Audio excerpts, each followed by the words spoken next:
Hey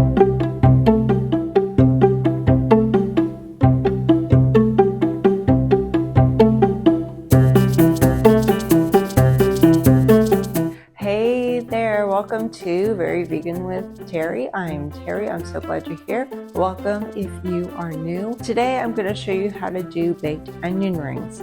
I love onion rings, but when you go through a fast food drive-thru, they're so greasy, covered with oil and fat that our bodies just don't need. So I'm going to show you a healthy way to do onion rings.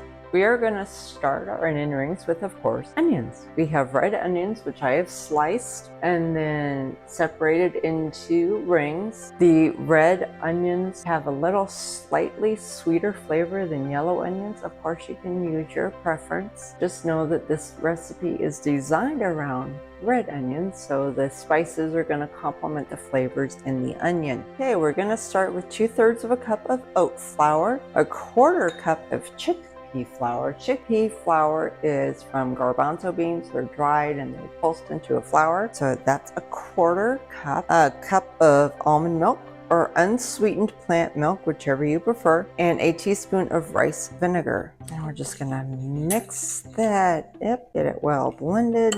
And this is going to be our batter for our onion rings. Okay, next we're going to make our breading. The breading starts with 3/4 cup whole grain breadcrumbs. You can also find these in the store. They're called panko. So that's what a whole grain breadcrumb is just those panko. They're also gluten-free. So if gluten's an issue for you, you want to look for panko breadcrumbs. You've got 1/3 cup of cornmeal, 1/4 cup of nutritional yeast, 2 tablespoons of savory spice blend. You can either make that yourself, or I put in a link below to one that you can buy. And there's also 1 teaspoon of paprika. And just get that all mixed in together. You just want your spices evenly distributed.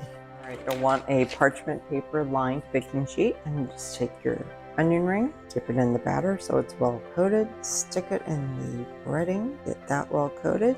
You're going to keep doing this until you run out of onions. This breading and batter mixture should give you about 20 onion rings.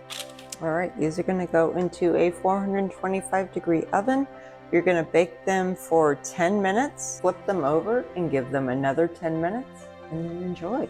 Thank you so much for joining me. If you liked what you saw, hit that like button and subscribe to be notified of future videos. Thank you. Have a great day, and may you know the love of Jesus Christ.